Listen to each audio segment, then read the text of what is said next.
고향으로 돌아가는 발걸음이 벌써부터 바빠지는 때입니다. 아까 8시 반경부터 한 10시 반경까지 엄청난 폭설이 쏟아졌어요. 한 2시간 동안 아마 10cm는 온 것 같아요. 그리고 지금 조금 눈이 잠잠해졌는데 이렇게 여러분 교회 오는 발걸음도 좀 험한 일기를 뚫고 사모하는 마음으로 아버지의 집을 향해 여러분 오셨습니다. 우리 성가대가 지금 돌아오라, 아버지의 집으로 돌아오라, 그런 찬양을 해주셨는데 주의 품으로 와서 참된 안식이 여러분 속에 있기를 간절히 축복합니다. 물 위에 떠다니는 부평초처럼 이리저리 떠돌다가 어머니 계신 곳, 어릴 적에 꿈이 자라던 곳을 찾아가는 그런 계절입니다. 그 마음이 얼마나 절실하겠습니까? 그러나 조류독감으로 통행 금지가 된 지역도 있습니다. 눈이 그치고 이제 비도 내리고 곳곳이 또 얼기도 하고 아주 궂은 일기인데 가는 길과 오는 길에 언 땅을 아마 조심해야 될 것 같습니다. 이번 주간에는 부모님을 찾아뵙거나 성묘하거나 형제들 만나러 가는 길이 안전하고 평탄하기를 바랍니다. 주님의 평화가 가정마다 충만하기를 주의 이름으로 축복합니다. 어떤 이들은 고향 마을을 찾고 아버지 어머니를 찾느라 바빠서 하나님 아버지를 찾는 일에 소홀한 이들이 있습니다.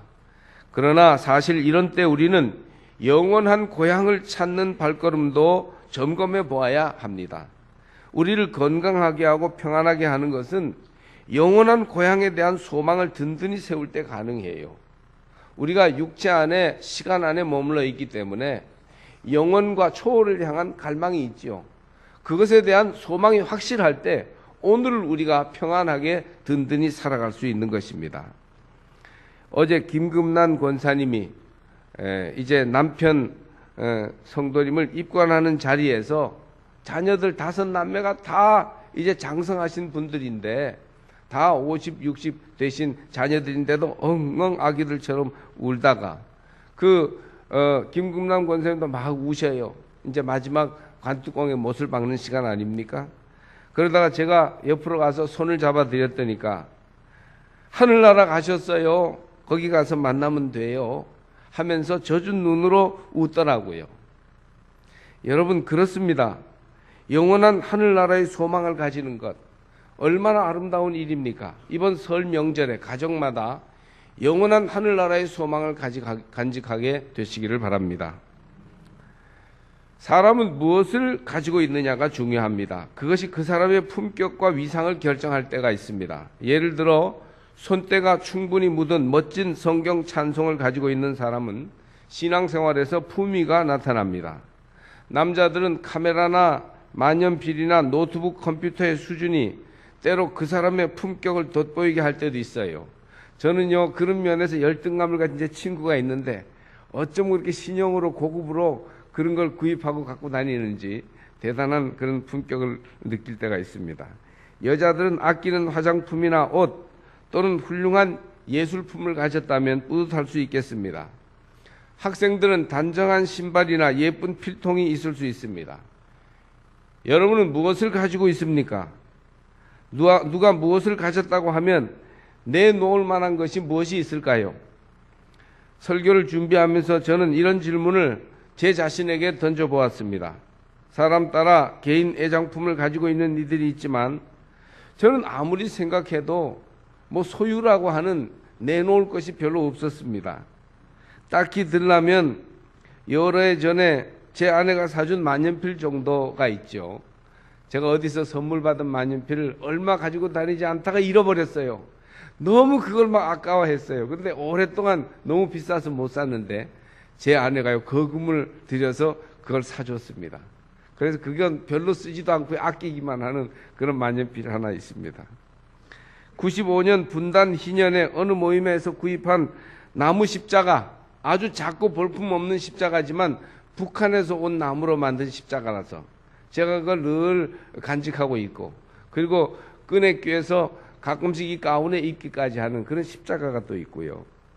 최근에 어떤 분으로부터 받은 모직 스카프와 아내가 신방할 때 쓰라고 몇 주간을 늦은 밤까지 만들어준 퀼트 가방, 걸 기억할 수 있겠습니다. 미국의 강철왕 카네기는 가난한 철도 국원으로 있을 때 털실로 짠 내복을 선물로 받은 것을 평생 잊지 않고 감사했다고 합니다. 어떤 목사님은 유럽에서 공부할 때 받은 금색 잉크가 나오는 볼펜, 솔방울만한 크기의 스위스 목장의 쇠종, 기념 스푼들을 기억할 만한 물건으로 내놓는다고 어디 글에 써놓은 걸 제가 보았습니다. 여러분은 무엇을 가지고 있습니까? 좋은 것을 많이 가진 사람들이 되십시오. 그 좋은 것을 자기만 가지지 않고 남에게 나눠준다면 얼마나 또 좋겠습니까? 하나님의 은혜로 오래전에 필리핀 선교지에 처음 갔을 때 물가도 싸고 해외 풍물도 신기하였으며 교회에서는 넘치는 여행 경비를 주었기에 등공예로 만든 동전 주머니를 몇백 개 사가지고 와서 주일날 모든 교인에게 나눠주었더니 그때 한 200명 모였는데 그렇게 좋아하더라고요. 처음 박사학위 공부하러 갈 때에도 받은 은혜가 너무 고마워서 첫 학기 돌아오는 길에 미제 파카 볼펜을 굉장히 싼 값으로 거기서 살 수 있길래 그걸 100개 이상 사가지고 와서 사람들에게 나누어 줬을 때 그 나눠주는 마음이 뿌듯했던 기억이 새롭습니다. 좋은 것을 가지고 있는 사람들, 그 좋은 것을 다른 사람과 많이 나누어 가지는 사람들이 되기를 주의 이름으로 축복합니다. 오늘은 저는 가장 좋은 소유에 대해서 여러분께 소개하려고 합니다. 우리에게 있는 가장 좋은 것이 무엇일까요? 교회가 이 세상에다가 대고 우리는 이걸 가지고 있다고 말할 수 있는 게 뭐가 있을까요? 요즘 교회가 잘 지은 건물을 자랑합니다. 정말 아름답게 잘 지은 교회를 보면 그렇게 부러울 수가 없습니다. 미국 LA의 가든 그로브 교회나 유럽의 유명한 대성당을 보면 건물도 자랑할 만하다 싶습니다. 그 건물을 두고두고 보면서 여러 가지 영감을 받는 것이 참 귀한 일이라고 생각됩니다. 위스콘신 메디슨의 루터 교회는 지하 소예배실에 매우 아름다운 나무 공예들이 큰 자랑거리더군요. 베델 성서가 맨 처음 시작된 교회인데 아주 아름다운 공예품과 미술품들이 많이 있는 교회입니다. 어떤 교회는 많은 사람과 풍성한 예산을 자랑하거나 멋진 조명이나 음향을 자랑하기도 합니다. 어떤 교회 같으니요, 자기네 교회 음향을 오래도록 그 목사님이 자랑하는데 별로 기분이 좋지는 않았습니다. 그런데 정말 교회가 내놓을 만한 진정한 자랑, 우리 믿는 사람들이 가지고 있는 최고의 소유는 무엇일까요? 제자들의 삶도 나그네 신세였기에 무엇 하나 내놓을 게 없었어요. 집도 배도 그물과 부모마저 다 버리고 떠난 무소유의 생활이었기 때문이었죠. 어느 날 베드로와 요한은 그들에게 돈을 바라는 거지와 맞닥뜨렸을 때 은과 금은 내게 없다 이렇게 말할 수밖에 없었어요. 그러나 베드로와 요한이 가지고 있는 것이 있었는데 바로 예수의 이름으로 나면서부터 걷지 못하는 사람을 고쳐주는 것이었습니다. 예? 놀라운 일이죠. 그래요. 세상의 것은 우리를 만족시킬 수 없고 있다가는 없어져서 영원하지 못합니다. 반짝이고 그럴듯한 많은 소유가 있지만 그것은 잠깐 우리 마음을 기분 좋게 할지는 몰라도 참으로 우리를 만족하게 할 수 없는 것이에요. 그러나 베드로는 예수의 이름으로 걷지 못하는 사람을 고쳐주었으니 이것이 가장 좋은 소유가 아니고 무엇이겠습니까? 베드로에게 있는 것, 그리스도의 제자인 우리에게도 있는 것, 그것을 여러분 다시 점검하시며 회복하시기를 축복합니다. 우리에게 있는 것이 무엇입니까? 첫째로 예수의 이름입니다. 여러분은 예수의 이름을 가지셨습니까? 긴가민가 하더라도 이럴 때는 그냥 기회를 봐서 아멘 크게 하시기 바랍니다. 여러분 예수의 이름을 소유하시기를 축복합니다. 내 안에 예수의 이름이 있다고 분명히 고백하며 나가시기를 바랍니다. 베드로는 거지가 무엇을 요구하였을 때 자기에게 있는 나사렛 예수 그리스도의 이름을 고백했어요. 은과 금은 내게 없거니와 내게 있는 이것을 내게 주노니 나사렛 예수 그리스도의 이름으로 일어나 걸으라. 여러분도 마음속에 예수의 이름을 가지시기를 바랍니다. 아주 먼 옛날 이 세상에서 가장 아름다운 다이아몬드를 가진 한 왕이 살고 있었답니다. 그런데 어느 날 다이아몬드는 무엇인가에 긁혀 커다란 흠이 나고 말았어요.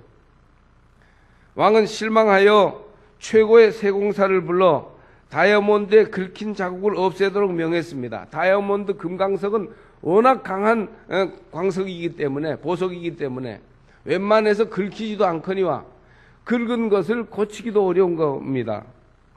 그래서 누구도 그 흠을 없앨 수가 없었어요. 이때 한 세공사가 나타나서 이전에 그 다이아몬드보다 더 아름다운 다이아몬드를 만들어 놓겠다고 하였어요. 믿기지 않는 일이 벌어졌는데 그 세공사는 다이아몬드의 흠을 없애지 않고 그 흠 자국을 줄기 삼아 주변을 아름다운 장미꽃으로 장식하였던 것입니다. 여러분, 예수의 이름은 우리 삶에 이런 변화를 줍니다. 예수의 이름이 내 안에 오셔도 나의 가진 본래의 성격이나 모습 자체가 없어지진 않습니다. 그러나 예수의 이름을 우리 인격에 담으면 아로새긴 장미꽃처럼 우리 인격을 아름답게 만들어줍니다. 예수의 이름을 우리 사업에 사용하면 우리 사업이 하늘의 축복으로 가득하게 될 것입니다. 예수의 이름을 우리 인간관계에 세우면 모든 사람 사이의 관계가 하나님의 사랑으로 가득하게 될 것입니다. 예수의 이름은 곧 예수의 영광을 가리킵니다. 베드로가 언제 확실히 가슴에 예수의 이름을 품게 되었을까요? 베드로와 요한이 은과 금은 내게 없지만 내게 있는 이것을 내게 준다 하면서 예수의 이름을 줄 수 있었을 때 그들의 가슴 속에 예수 이름이 있었는데 언제 베드로에게 예수 이름이 새겨졌을까요? 먼저 변화산에서 예수의 영광을 보았을 때입니다. 세상에서 빨래하는 사람이 할 수 없을 정도로 희게 변화되었고 모세와 엘리야가 함께 나타나 그 산상에서 대화하시는 것을 보았을 때 너무 신기하고 황홀하여 여기에 초막 셋을 짓고 영원히 있자고 요구할 정도였지요. 이때 받은 은혜와 감동이 커서 그 이후 베드로는 그때 예수가 곧 하나님이시요 예수님이 구약의 위대한 선지자들과 함께 이렇게 영광 가운데 계시다는 것을 보면서 그 이후로 예수의 이름을 계속 간직하게 됩니다.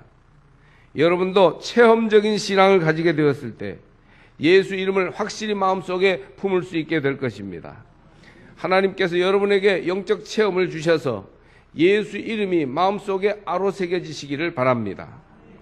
다음으로 베드로가 예수의 이름과 그 영광을 확실히 품게 된 것은 가이사라 빌립보에서 예수께 대한 바른 신앙 고백을 가졌을 때입니다. 사람들이 나를 누구라 하더냐 예수님이 물으실 때 제자들이 여러 가지 대답을 하였는데 예수님이 제자들에게 그러면 너희는 나를 누구라 하느냐 그렇게 핵심적인 질문으로 그들을 향해 도전하셨습니다. 그때 베드로가 일어나 유명하고도 모범적인 신앙 고백을 드립니다. 주는 그리스도시요 살아계신 하나님의 아들이십니다.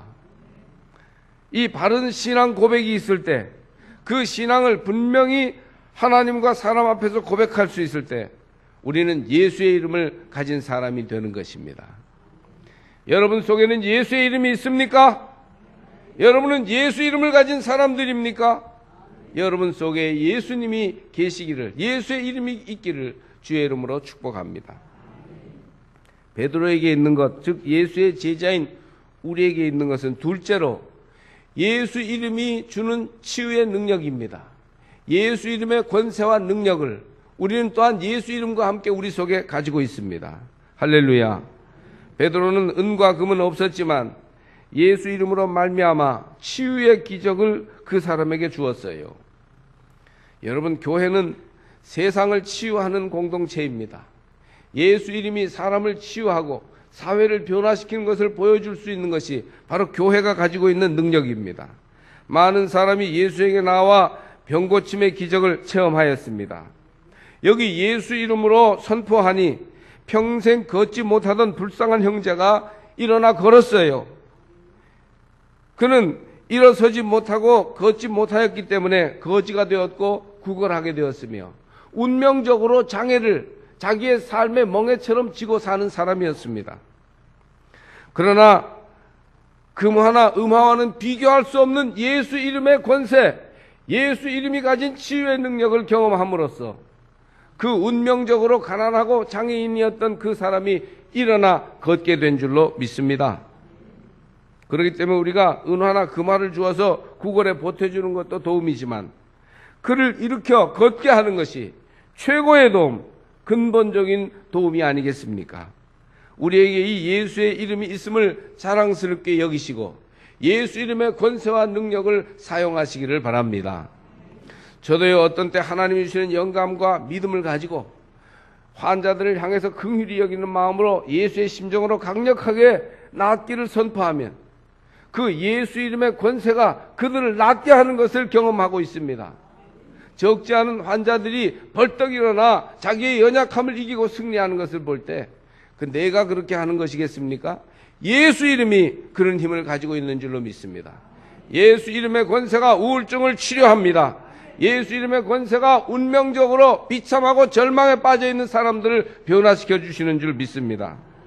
세상에서 고칠 수 없는 마음의 병까지 예수 이름은 고쳐주시는 것입니다. 오늘도 예수의 뒤를 따르는 참 제자들은 그 예수의 이름으로 말미암는 치유를 경험하게 될 줄 믿습니다. 그런데 요즘 어떻습니까? 교회가 오히려 치유를 보여주기보다 사회적인 질병 중에 하나로 취급되기도 합니다. 사회학자들에 의해서. 기독교 신자는 기독교 환자라는 비아냥을 들으면서 문제시되기조차 합니다. 옛날에는 교회가 사회를 염려하고 나라 빼앗겼을 때 교회 마룻바닥이 젖도록 성도들이 기도하였으나 또 중요한 역사적인 책임을 앞장서서 걸머지면서 신문의 일면을 장식하기도 하였으나 요즘은 어쩐 일인지 국가와 민족을 위해서 교회가 염려하고 걱정하기보다는 오히려 사회가 교회를 염려하고 걱정하는 형편이 될 때도 있습니다. 언론들이 교회를 제일 신경을 많이 쓰고 교회에 무슨 일이 있으면 특종 보도를 하고 있습니다.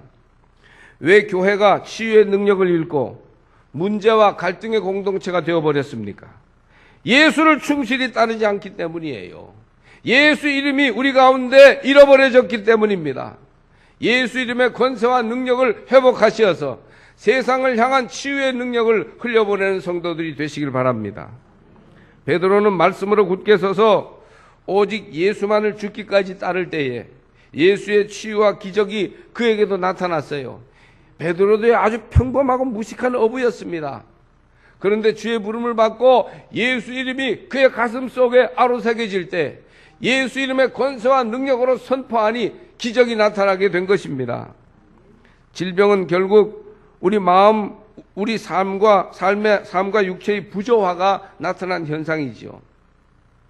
그렇다면 부조화를 조화와 질서로 회복하면 질병에 근원적으로 맞설 수 있습니다.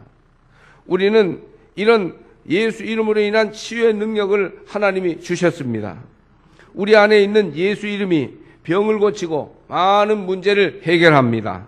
세상에는 없으나 믿는 이에게는 부활하신 예수가 주신 이런 평화가 있습니다.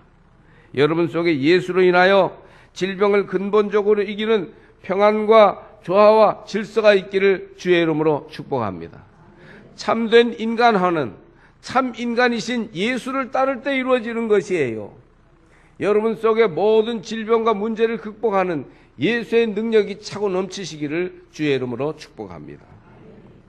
베드로와 요한에게 있는 것, 즉 예수의 제자들인 우리에게도 있는 것은 셋째로 예수 이름으로 나타나는 변화의 열매입니다. 이 가난한 장애인, 평생 태어나서부터 안진뱅이로 살던 이 사람이 예수의 이름으로 병이 고침받으니 그는 걸었고 뛰었고 노래했습니다. Today's English Version이라는 영어 성경책에 그 구절을 보면 walking and jumping and praising God 그렇게 돼 있어요. 예? 걷고 뛰고 노래했습니다. 우리에게 있는 것은 고리타분한 옛날 전통이나 종교적인 습관만이 아닙니다. 예수의 이름은 지금 우리를 일어나 걷게 하고 뛰게 하고 노래하게 하는 것입니다. 여러분에게 무엇이 있습니까? 예수 믿는 형제 자매 여러분, 왜 주저앉아 있어요? 왜 하나님이 여러분에게 주신 것만큼도 살지 못하고 있습니까? 예수의 이름이 주저앉아 있거나 졸고 있는 여러분을 일으켜 세우지 않는다면 여러분은 잘못 믿고 있는 것입니다. 예수의 이름이 여러분을 일어나게 하고 여러분을 뛰게 하고 여러분을 약동하게 할 것입니다. 예수로 말미암아 우리 삶에 노래가 없다면 우리는 제자라고 불릴 자격도 없어요. 예수가 주시는 생명이 여러분을 걷게 뛰게 노래하게 하시기를 축복합니다. 그는 걸었네, 뛰었네, 찬양했네. 우리가 조금 있다가도 그렇게 노래할 것입니다. 멋진 신세계를 쓴 올도스 헉슬리는 이런 말을 하였습니다.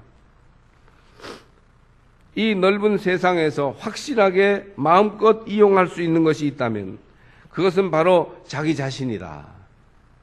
이해가 되십니까? 이 넓은 세상에서 마음껏 확실하게 이용할 수 있는 건 자기 자신이라는 겁니다. 자기 자신을 활용하여 변화와 기적을 일으킬 수 있다는 것입니다.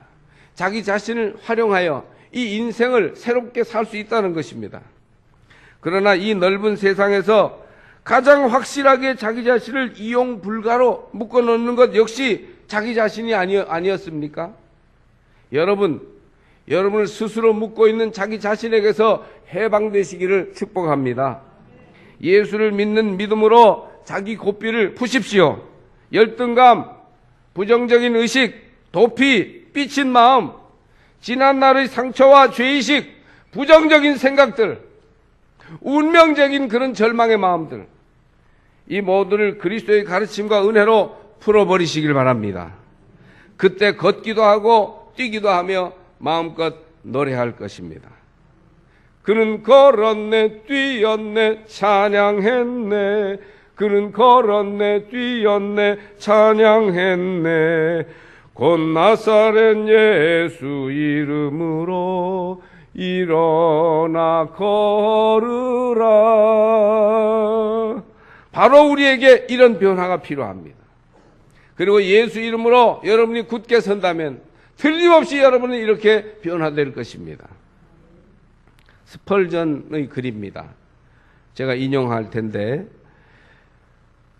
여러분 바로 이런 이야기들이 지금 우리가 이루어야 할 일이 아닐까 생각합니다. 할 일이 생각나거든 지금 하십시오. 오늘 하늘은 맑지만 내일은 구름이 보이는지 모릅니다. 어제는 이미 당신의 것이 아니니 지금 하십시오. 친절한 말 한마디가 생각나거든 지금 하십시오. 내일은 당신의 것이 아니 될지도 모릅니다. 사랑하는 사람이 언제나 곁에 있지는 않습니다. 사랑의 말이 있다면 지금 하십시오. 미소를 짓고 싶다면 지금 웃어주십시오. 당신의 친구가 떠나기 전에 장미가 피고 가슴이 설렐 때 지금 사랑의 미소를 주십시오. 불러야 할 노래가 있다면 지금 부르십시오. 당신의 해가 저물면 노래 부르기엔 너무나 늦습니다. 당신의 노래를 지금 부르십시오. 우리가 가진 게 무엇입니까? 여러분 뭘 가지고 계십니까? 세상이 줄 수 없는 것, 오직 믿는 이에게만 있는 것, 교회가 가지고서 이 세상에 줄 수 있는 것, 그것은 바로 예수의 이름이요, 예수의 이름이 주시는 치유의 능력이며 예수 안에서 이루어지는 걷고 뛰며 노래하는 변화된 삶의 열매입니다. 할렐루야. 우리는 또한 우리 가운데 있는 이런 귀한 것들을 우리만 누릴 것이 아니라 다른 이들에게 나눠주기에 힘써야 되겠습니다. 이번 설날에 가족들이 만나고 형제들이 만나면 예수 이름을 주시기를 바랍니다.